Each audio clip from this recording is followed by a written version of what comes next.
What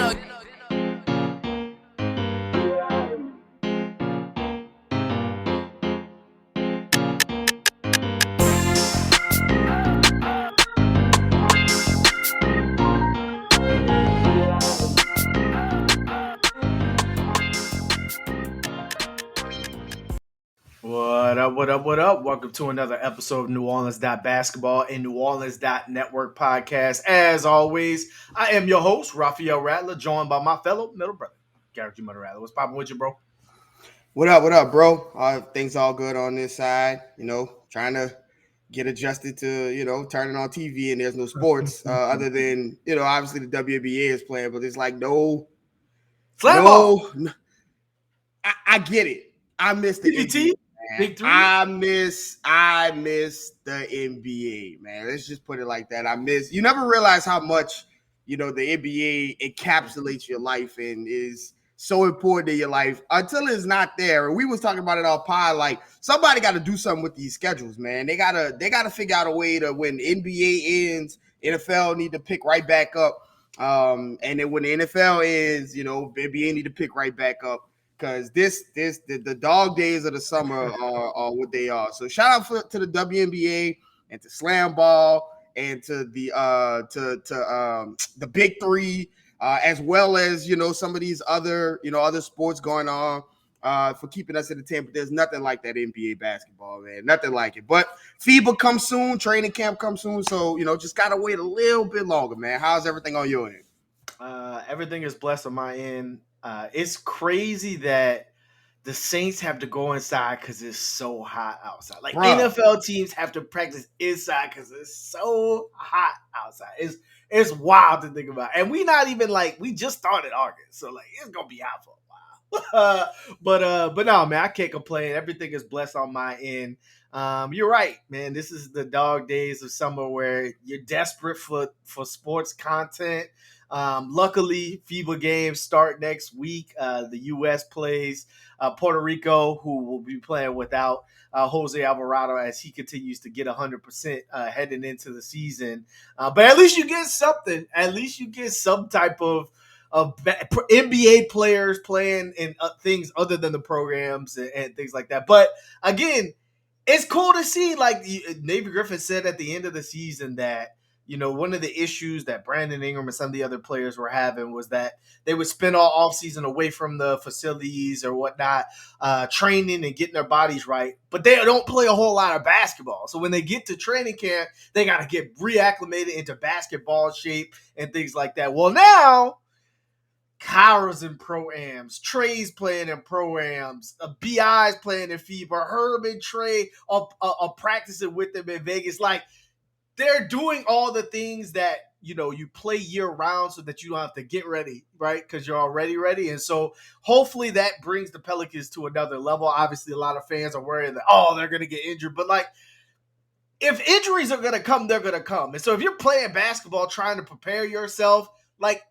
at that point, what you can't play scared, right? You got to go out. You got to go out and do everything. But before we get too far in the show, make sure you guys are following us on Twitter at NO Basketball No E, on IG, on TikTok, on Thread, on X, on whatever you want to call it. Make sure you following us, like the episode below, and make sure you subscribe to New Orleans Basketball. So ESPN came out with their off-season rankings, which are still probably incomplete because there's a couple trades to go around if you haven't been paying attention at all that have yet to land.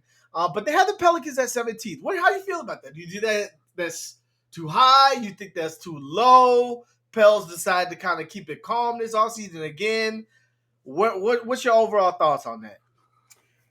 I think if you look at it in a vacuum, obviously, the Pelicans roster, with the old faithful, the if healthy tag, obviously this is a team that is, at least top 10 as far as the roster go when you think about the construction of the roster.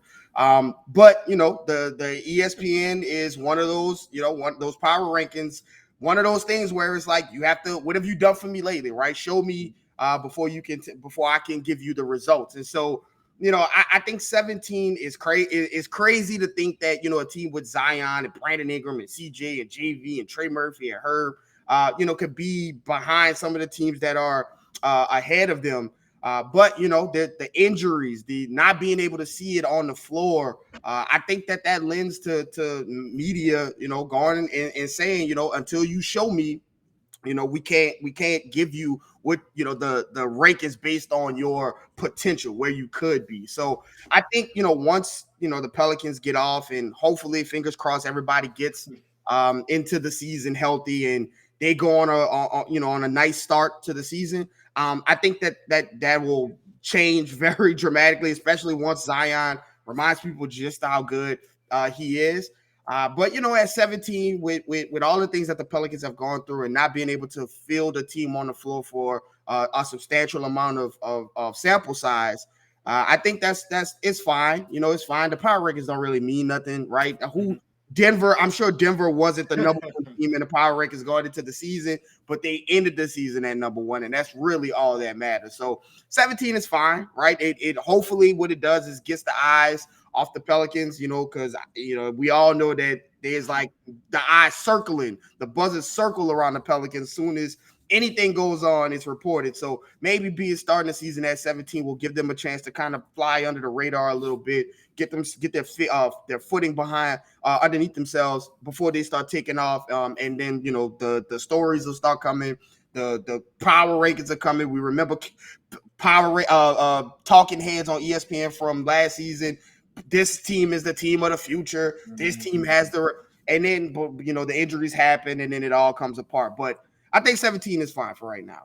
Yeah, I have no problem with it, to be honest, because you don't know what team you're getting. And so, like, that falls perfectly into today's episode where we want to talk about how the Pelicans kind of stack up versus the West and all the reloading and all the retooling that happens in the West. And it's an extremely competitive conference next season. I think that the reason the Pelicans are ranked number 17th is because you don't know what version of the Pelicans you're going to get. And so, very similarly, to go along with our theme of the summer, I'm going to place the Pelicans teams into different tiers. You have Plan A that everybody plays, or everyone plays around 60 games, and most importantly, Z and BI play 60 games, which you haven't seen so far. And that's where, if you're a Pelican fan, you're like 17 is too low, but you haven't seen Plan A too much. And then you get Plan B, which quite honestly, you haven't seen very much either, where either BI or Zion plays at least 60 games.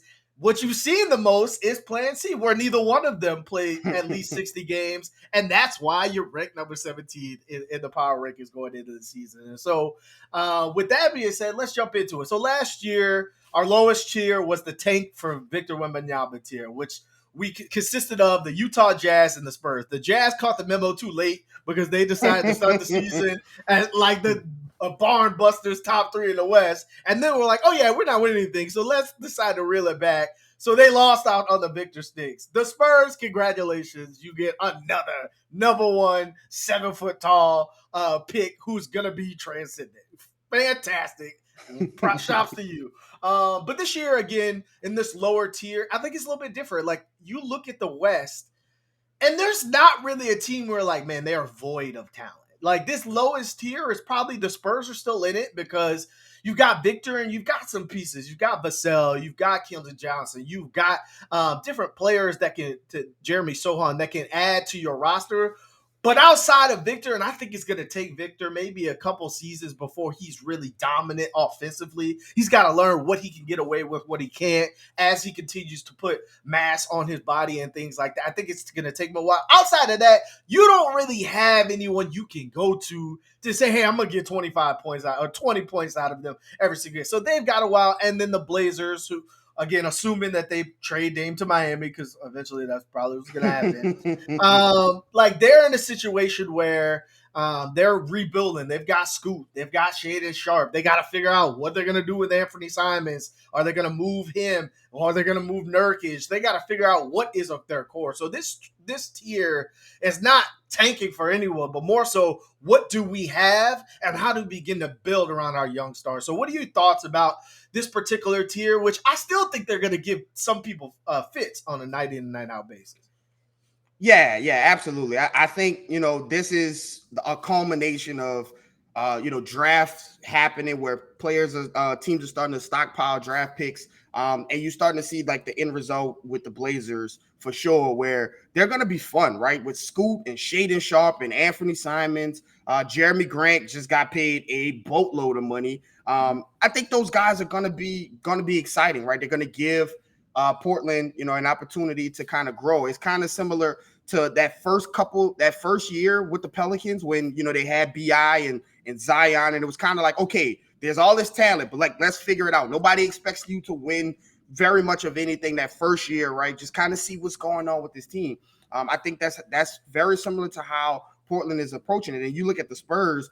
Everything the Spurs have shown us is that they're going to slow roll this Wemby experiment. I think that they're going to, kind of give him the reins and, see what you can do, right? Can you pull up some of those one-footed three-pointers? Like some of those things that we saw him play and do, that made him such a transcendent talent coming into the draft. I think they're going to allow him to do that first year, right? Go ahead and try some of those weird things. Let's let him run point guard just to kind of dip his toe in the NBA game and see where, what he's comfortable doing. And like you said, as he continues to build mass. So I think that's a good spot for them just to kind of build and have those, have that opportunity to grow and see what they have with that. So I think both of those teams will be at the bottom of the standings, but they'll be fun and they'll be competitive, in a lot of games. I agree. So the next tier we had last year was the really young but fun. This consisted last year of the Thunder and the Rockets. The Thunder obviously probably outplayed their own expectations, to be honest with you. When Chet went down in the program prior to the season and was lost for his entire first year, you probably were like, the Thunder are like, well, let's see what we can get in the draft. Let's see how we can go. We're not going to shut Shea down. And then they got to like the mid part of the year, and because of the play-in tournament, which you got to give credit to the NBA for doing, everyone thinks they have a shot. And so they got to the later part of the year, like, let's go make a run at it. And sure enough, they knocked the Pelicans out of the play-in, right? And so they probably overproduced based off what they thought. They had J-Dub, they had J-Will take steps in their rookie campaigns that you weren't necessarily expecting or whatnot. And then the Rockets, again, a lot of talent.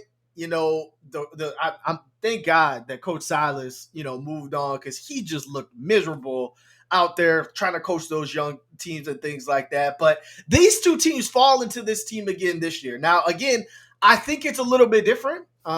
It's not necessarily really young but fun, but more so what's next, right? The Thunders kind of showed, hey, we can make a push. They didn't quite make it into the playoffs, but they got close, and now you're getting Chet back. Now you're getting more players added to the roster. Kason Wallace added in the draft. Things like you're getting another year of all NBA Shea Gilgeous-Alexander. You're getting Josh Giddey. You're getting another year of the J-Dubs and the J-Will, things like that. So they should be further along. And the Rockets, man, they have so much talent on that roster. And I think Ime Udoka is the perfect coach to go in and demand certain things out of the young talent roster. And then adding a Fred VanVleet and adding a player like Dylan Brooks. Say what you want about him, but he gives it all every night, every day. And it plays his ass off defensively, which is something that the Rockets have struggled with. And so adding those veterans to that locker room can only help to go along with that. And so they're the two teams in this tier. And I'm going to add another team to this tier,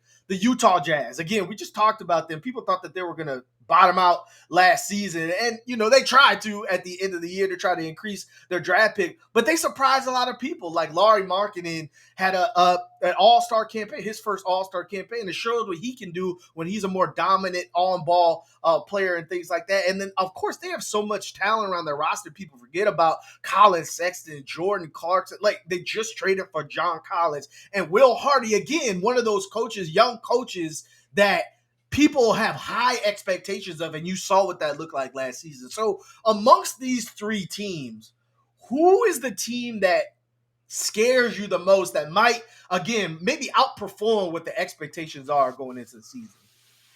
Yeah, I think this is a very intriguing kind of category of teams, because I think all three of these teams has an opportunity to kind of be like, hey, these teams are where are these teams in the standings?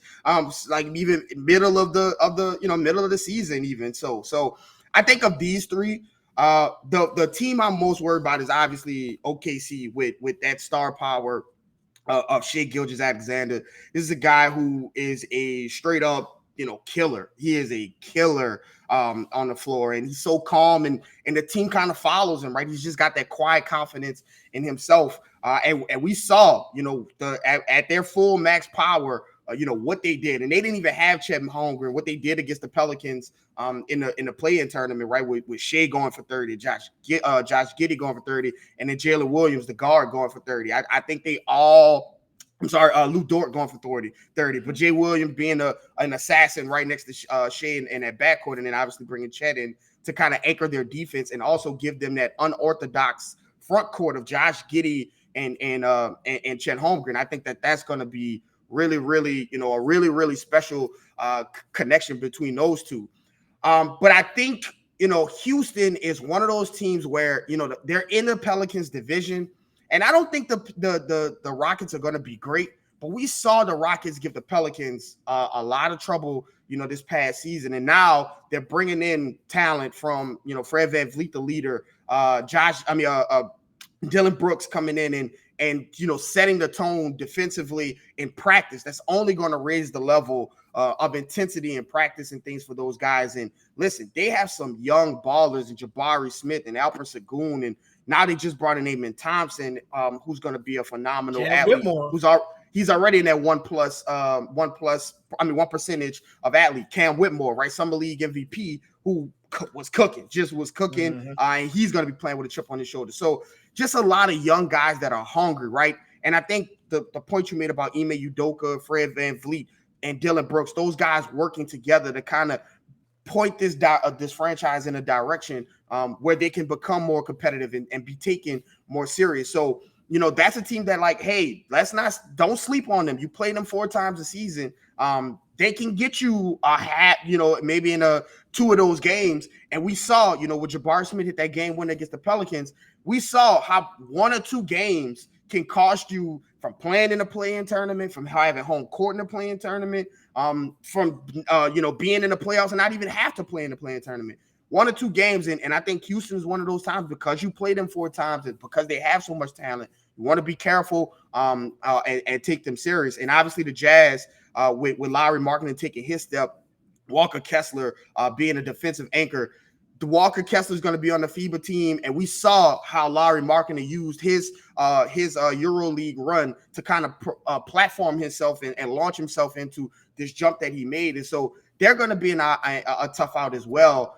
So I think this is a grouping of teams that is going to be dangerous if you aren't paying attention, because of the youth, because of the talent, and because of the coaching, right? The coaching is great. That Mark Daigneault, the coach of OKC, just got his extension as well. Mm-hmm. So he's locked in, and now those guys know that this is their coach moving forward for the next 5 years. I just think that all of these teams are prepared well. They are going to be positioned well, and these are teams that the Pelicans are going to have to take serious, or they'll be walking out of that with an L.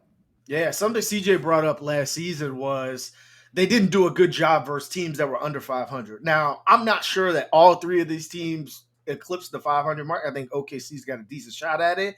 But the Jazz gave the Pelicans a hell of it. They were 0-3 versus them, right? And that was with Zion on the court a couple of those times. And again, what you bring up about the Rockets, again, like, I think people are sleeping on that. I think that they're going to take a step that people aren't necessarily looking at. But this particular category is where I'm putting Plan C Pelicans. If BI or Zion does not play 60 games, this is kind of where, again, the West it's not easy. There's no matchup you're like, oh, that's a win.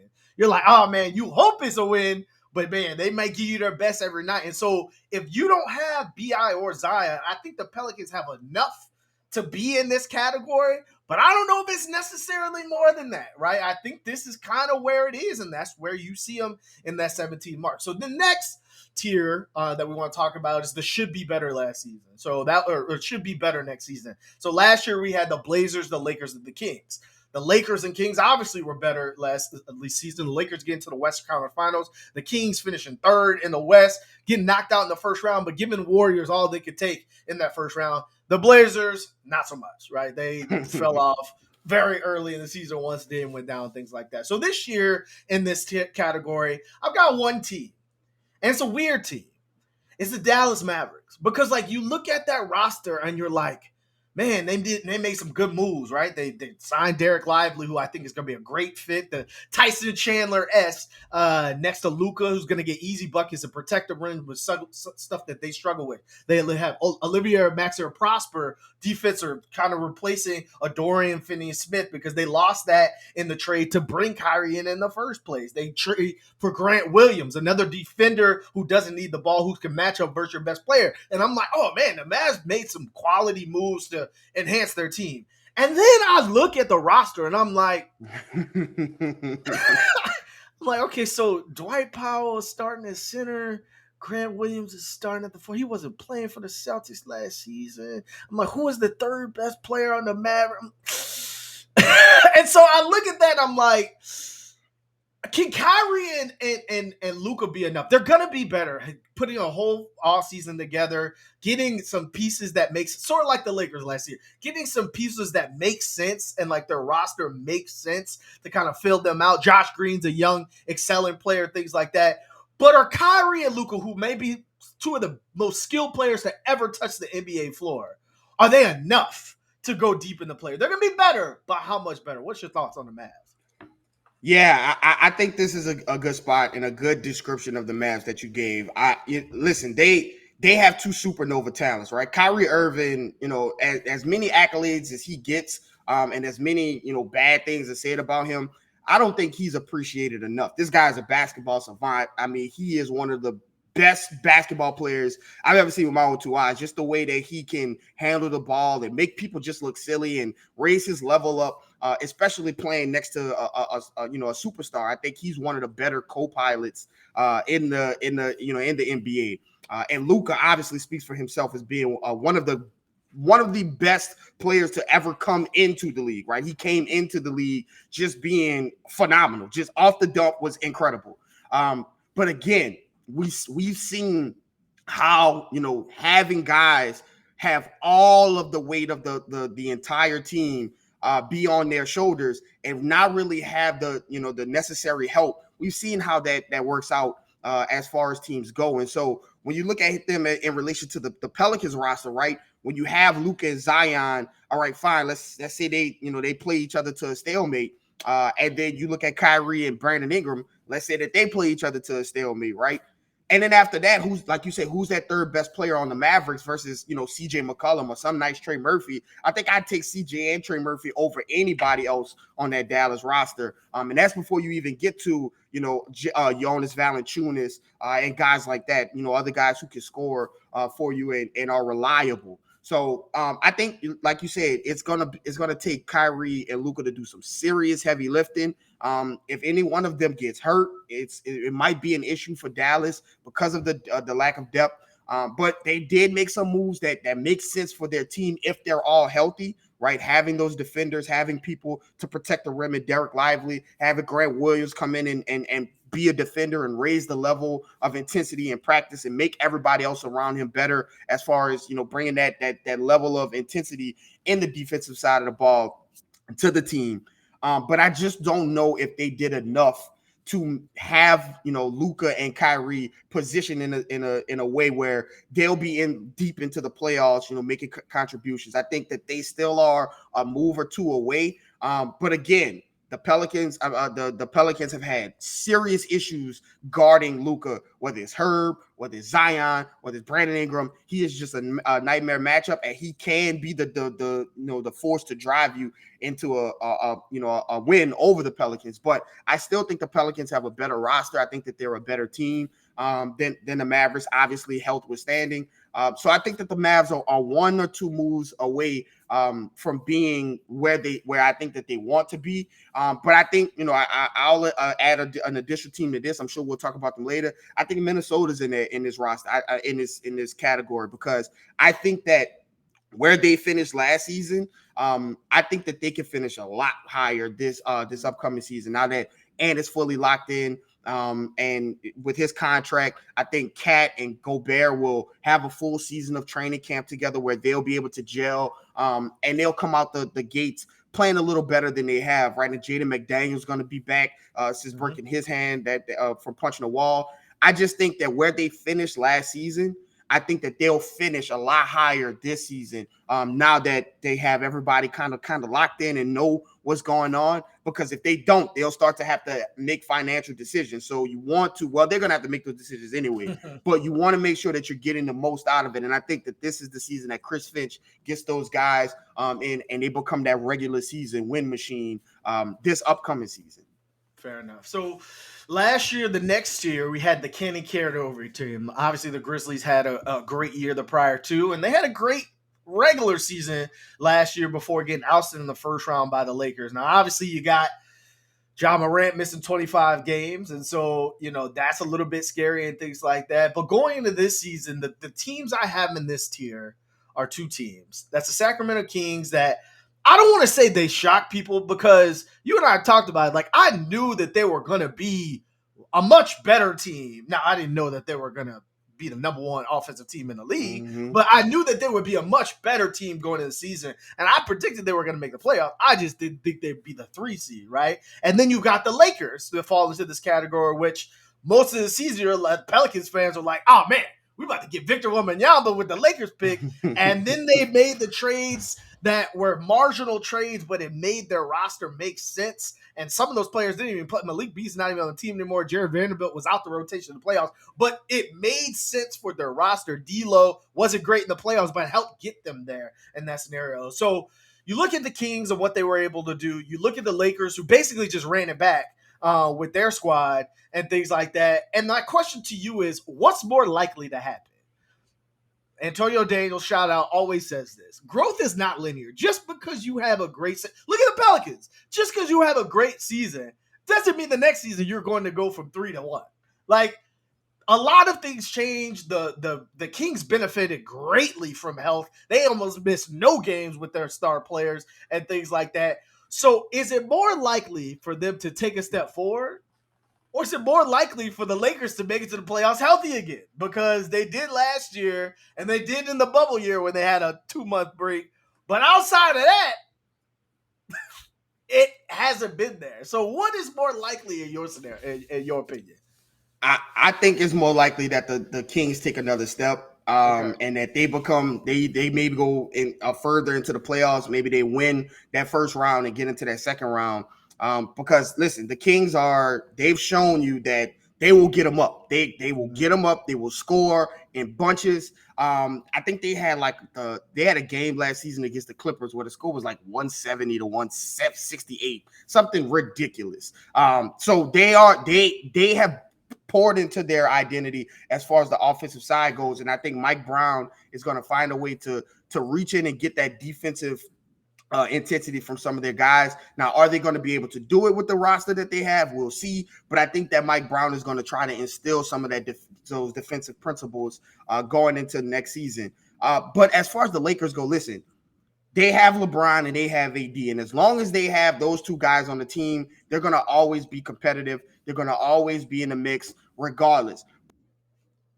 But I think as LeBron continues to age, and just a quick aside, prayers up for Bronny and Savannah and LeBron and all of them. Very scary situation with Bronny. I'm so glad he's been released back home and he's doing well. Hopefully their entire family, does well. I can imagine LeBron and Savannah's, they're scared and shockness of it all. Hearing your child who's coming into that promising star at USC go through cardiac arrest, just some very scary stuff. And prayers out to the James family. But I think as long as LeBron and AD are there, they're going to be competitive. But I don't know if it's smart to bet that they're going to make it all the way through the season healthy and then get into the playoffs healthy.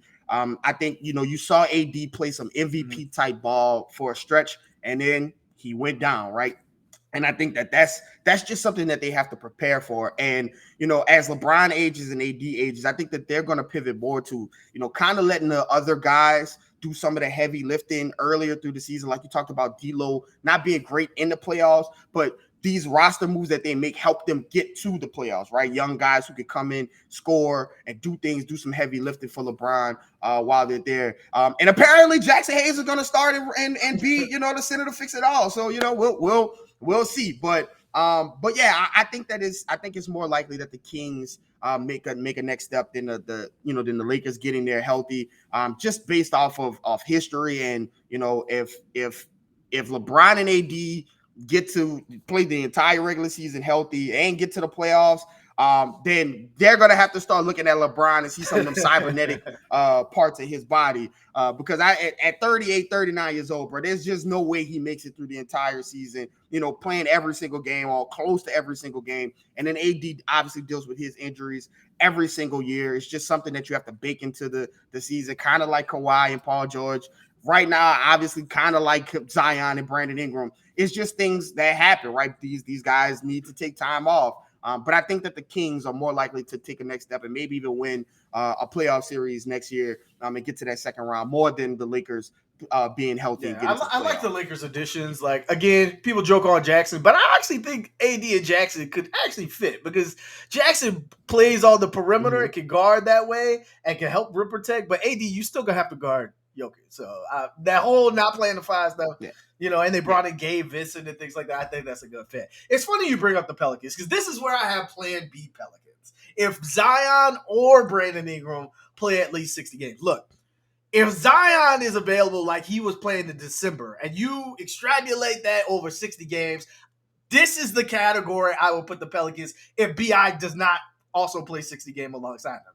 Same thing with BI, right? Like if you get BI over after the All-Star break where he was averaging damn near 30 a game on efficiency on 7 assists, and the BI that was in the playoffs last year, the BI that you've seen over long stretches is outside of the toe injury. If you get that over 60 games but don't get Zion for 60 games, this is the tier that I will put Plan B Pelicans in. So that next tier is where the rest of the West is.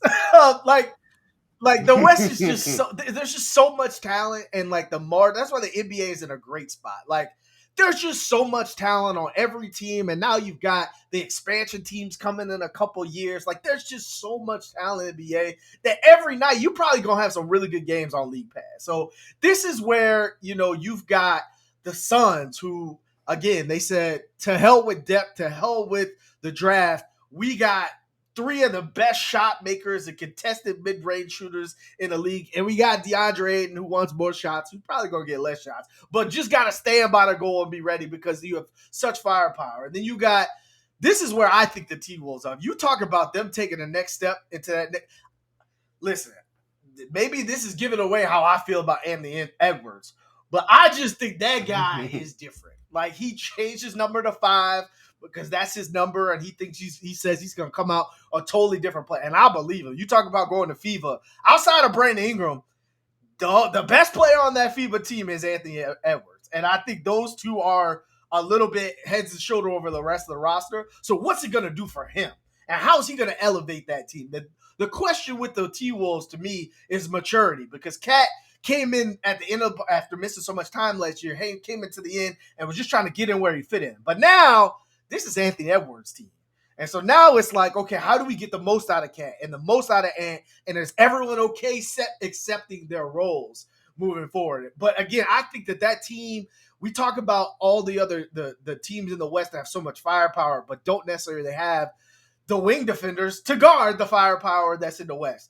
The Timberwolves are not one of those teams. You talk about Jaden McDaniel. Nah has carved himself out a role. Nas Reed off the bench as a scorer, as a big man scorer. And then obviously you got Rudy Gobert. And then obviously you got Anthony Edwards, who is a great two-way player. They have a lot of length and athleticism. And that's hard. That's hard to find that can also score on the offensive end. And so I think that they're in this tier. And then you've got the Grizzlies, who, Ja's missing 25 games. You make the trade for Marcus Smart. You lose Tyus Jones. You lose Dylan Brooks. Marcus Smart's probably a better player than both of them. But is he going to be able to make up for both of them and Ja missing 25 games? Like the Grizzlies won a lot of games without Ja over the last couple of years. But, man, you're shaking up that team a lot. And so they didn't really add a whole lot of pieces either. And so it's mostly just things that they lost. So what does that look like? They're obviously still a very talented team, but what does it look like moving forward? The Warriors, again, I don't know if they're on Denver's level. I think that with age and things like that, and with the CP3 trade, which I don't know, I can see Chris Paul, helping out a Jonathan Kuminga and those younger guys in their second unit, but like that's three short guys in a predatory wing NBA. I don't know. I'm not gonna rule out the Warriors because they're the Warriors, but like I don't know. We got to see it. And then obviously you got the Clippers, which you never know what you're going to get. Personally, I think that the Pelicans have the Clippers number. Like every time they match up, they just match up very well versus that team, whether Kawhi is on the court, whether Paul George is on the court, whether both of them on the court. Like the Pelicans match up well versus them. But again, they have a lot of talent, and you haven't seen it, in the playoffs play out. So amongst these teams, who do you think is the scariest? Who's the team that's like they're up there with Denver if everything falls in line? Yeah, I think.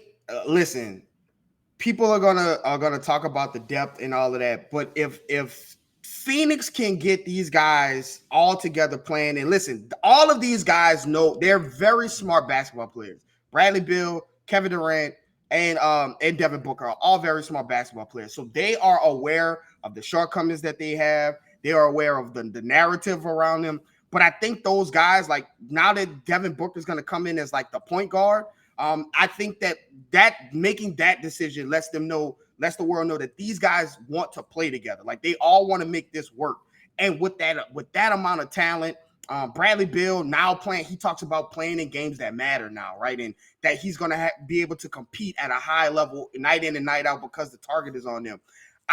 Any team with Kevin Durant and two other star players like that, and then obviously DeAndre Ayton, they bring in Frank Vogel, who got the best out of in the bubble with AD, with Dwight Howard, with JaVale McGee, has and has poured into DeAndre Ayton in his confidence.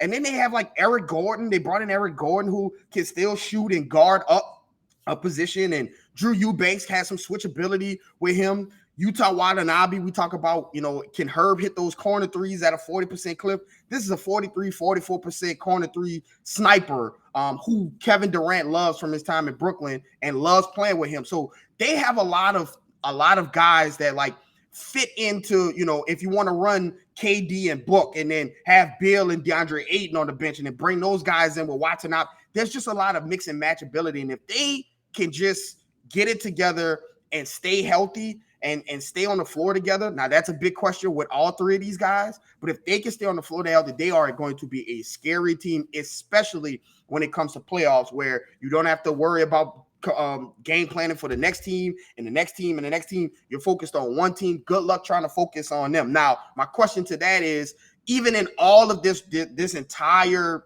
column of teams, and I think this is where I would put the floor of Plan A Pelicans, right? This is the floor where they'll be. All of the issue that I have with the rosters that we're talking about of all of these teams, and again, this is saying if everybody's healthy, is that they don't have a matchup for Zion. They just don't. And not a lot of teams do. But what I mean by that is, you think about some of these guys that's on this other team, right? We just talked about Kevin Durant, Booker, and Beal. And you talk about, the Timberwolves with Anthony Edwards and guys like that.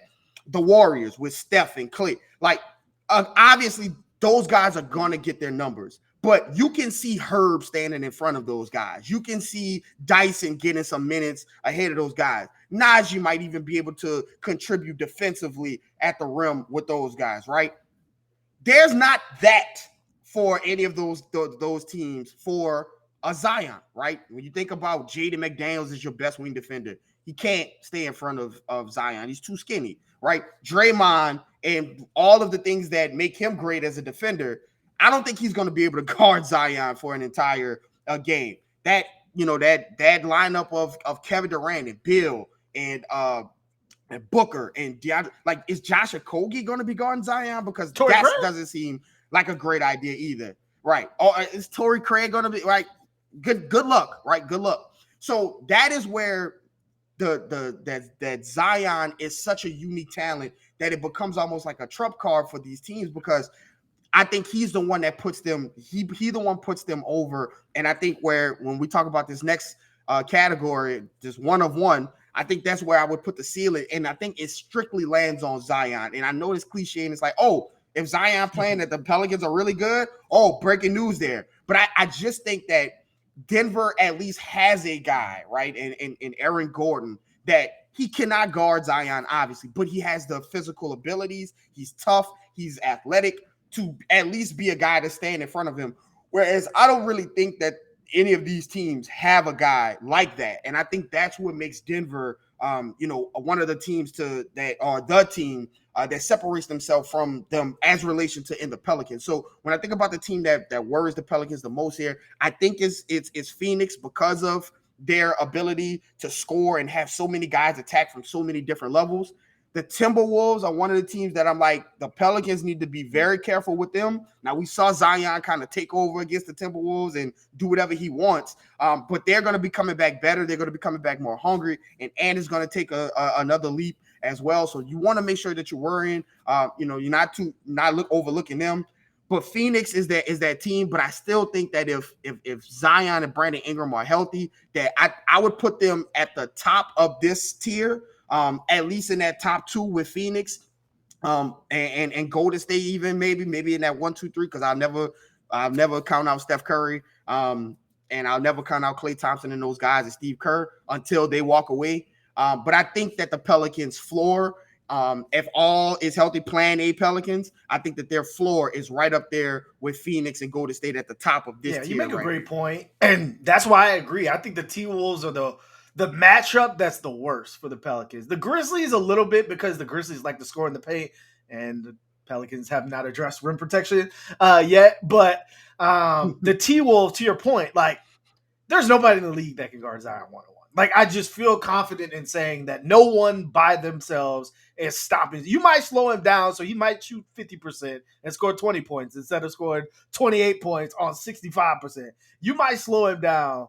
But I don't think there's anybody stopping one-on-one. But at least with the Grizzlies, to your point, if you put a Jaden McDaniels and you build around with Rudy Gobert and you help with Cat, all right. And then it's like, all right, then you put Ant on BI and say that's your assignment and whatnot.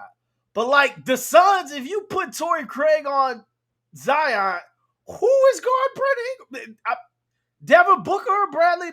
And then the next person is guard CJ McCollum. And then the next person is guard Trey Murphy. Like, who's guarding JV in this scenario? Like, the Pelicans very similar to the proposition that you proposed. From an offensive standpoint, they're very similar to Phoenix.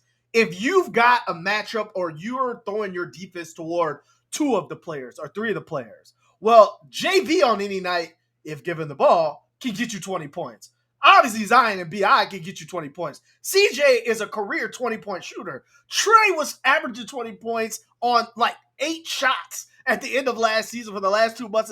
So, like, the Pelicans have 5 guys that on any night, they can give you 20 if you just leave them alone. Like, if they're not your main.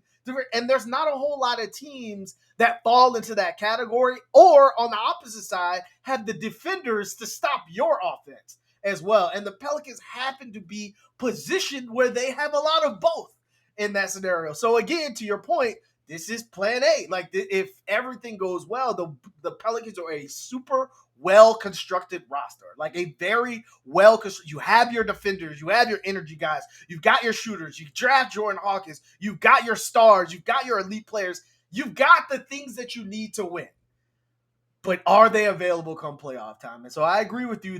This is where plan A of the Pelicans would land. Now, the Nuggets, they're in the category by themselves. They are the contenders. Yes, they have one of ones. They have one of those greatest players of all times that it takes for you to win. They also have another star player, Jamal Murray, who can isolate you and kill you in the pick and roll. They've got good pieces that make sense around them in a knockdown shooter, Michael Porter Jr. and things like that. I think Bruce Brown leaving is a big loss for them. I think it was a really good piece for them. Obviously, Christian Brown had a great year for them last year. The thing with the Nuggets that make them different, it's not just like you look at the roster like, man, all these, all NBA players. It's that they fit so well and their chemistry is on a different level. While all these teams have like shifted and tried to mix and match every year they've pretty much stayed consistent and tried to wait until health, right? They get their first year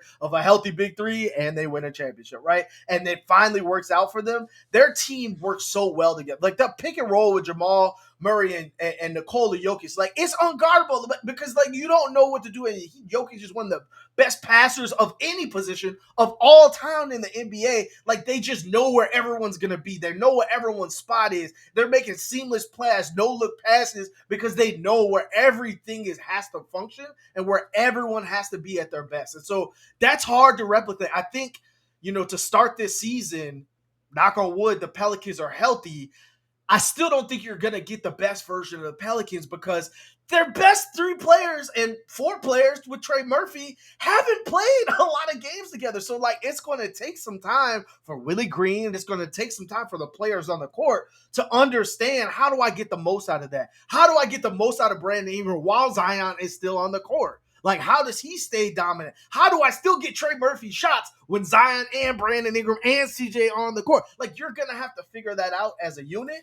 And the Nuggets are already there. Like they already know what the pieces are, and they're just adding things along the way. And so my question to you to kind of wrap this up is like, are the Nuggets like the most disrespected championship team of all time? Like literally, these people went 16-4 in the playoffs. Like literally just washed everybody, swept the Lakers in the West Conference Finals, and the gentlemen sweep the Heat.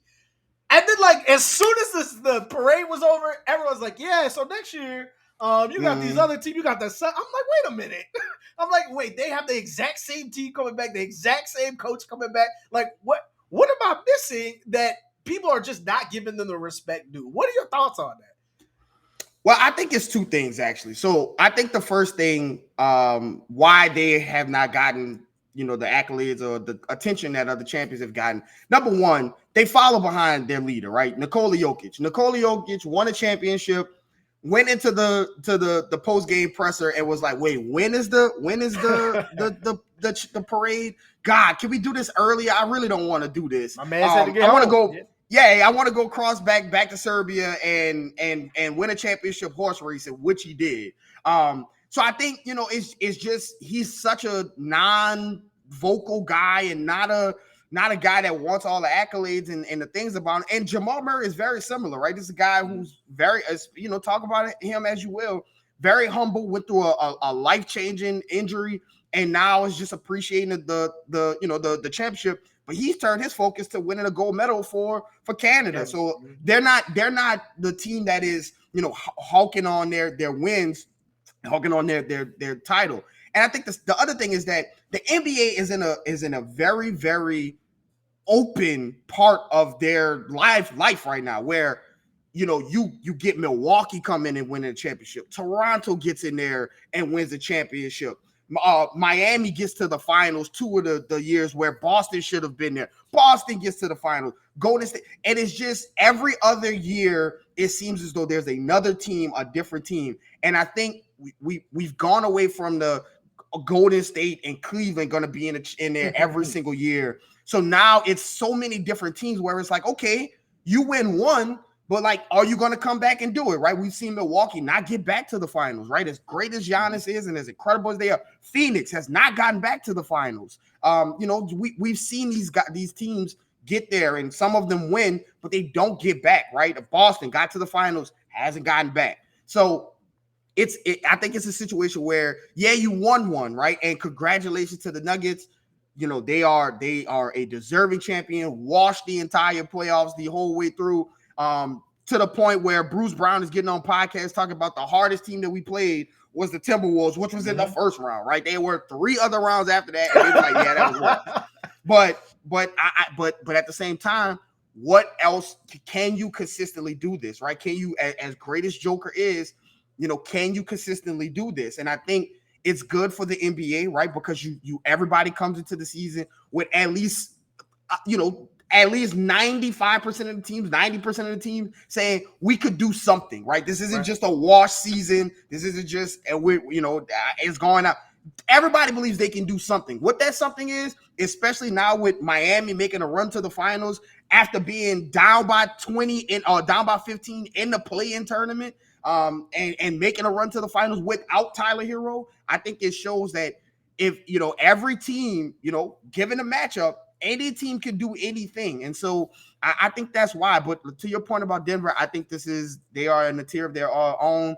Jokic is one of one. He's a basketball savant, one of the greatest players we've ever seen in our lives. This guy doesn't get enough credit for the player that he is, the genius that he is, the artistry that he puts on the floor every single night. He's never hurt. He's always contributing. And he's one of those guys that, like, what is a bad game for Joker? Like, what is a bad game?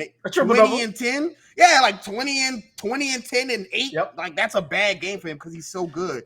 And I think that, as far as the Pelicans go, they showed that they can hang with them, right? With Jokic out there, the Pelicans were giving them everything and beat Denver, right? Beat Denver right before, Zion went down. So, again, this is where my ceiling for Plan A Pelicans are. I think that the Pelicans, and call it, whatever it is you want to call it. But if they're, again, Plan A, if they're healthy, the Pelicans were number one in the West without Brandon Ingram playing. Again, I don't think adding Brandon Ingram means that you just go from being number one to being number -1. Like, you just, they're going to have to find things out. But that is just so much talent on the floor that I think that if you laid it all out there and you rolled the ball out there and both of these teams were healthy, the Pelicans have a great shot at playing Denver and beating Denver. So I think that this is where I would put the ceiling of the Pelicans. I think that if you get 60 games of Brandon Ingram and Zion, the Pelicans are right up there as championship contenders, right up there with conference contenders. And I think the Pelicans are one of those teams that if they can get to the playoffs healthy, good luck trying to beat them 4 times in a series. It's going to be very difficult to do. So I think ceiling of Plan A Pelicans is right up there with Denver as a contender in the NBA, separating themselves from teams like Phoenix, separating themselves from teams like Golden State, from Sacramento. I think that the Pelicans roster is that equipped to be that good. I think the world has been robbed of Zion Williamson in the playoffs. I'll put it that way. I agree with everything you just said. If that young man can make it to the playoffs, I think the world would greatly benefit. You would have a lot of enjoyable basketball. I'll put it that way. So that's all we got for you. I know we had a little bit longer episode, but I feel like it was warranted. It was needed. Yeah, we got some special stuff coming out for you in the next couple of weeks, some joint pods and stuff like that. But what you got left for the people, Garrick? As always, you never know what people are going through, so give someone a smile today. I think this is the West is a gun show, and you're just gonna have to bring it every single night against these teams. And I think if the Pelicans are healthy, I think they'll be able to do some damage in that West. So as always, follow myself on Twitter at Garrick_Rattler. Follow my brother at Raphael_Rattler. Follow the page at NO Basketball No E on Twitter, Instagram, YouTube, wherever you find us. And most importantly, subscribe to New Orleans Basketball. We'll see you guys later.